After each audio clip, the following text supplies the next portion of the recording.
अरे जीवन जियो मेरे भाई, एक पेड़ को देख कर के जियो।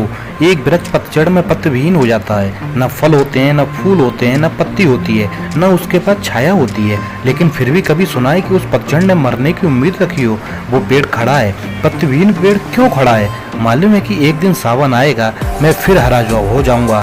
धैर्य रखिए, एक पेड़ जीने की आस नहीं छोड़ता, फिर भी जीता है। कुछ नहीं होने के बाद भी एक दिन सावन आएगा और मैं फिर हरा हो जाऊंगा। जिंदगी में कभी हार मत मानिए, हजार रास्ते हैं जीवन जीने के लिए।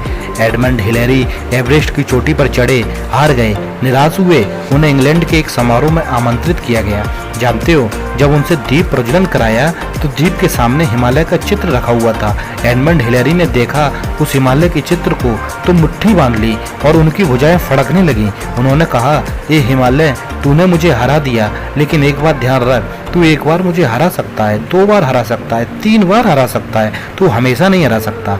उनकी भुजाएं फड़क गई कि ध्यान रख, मैं फिर प्रयास करूंगा। और एक बात ध्यान रखना पर्वतराज हिमालय, कि मेरे हौसले दिनों रात बढ़ेंगे पर तेरी हाइट नहीं बढ़ पाएगी।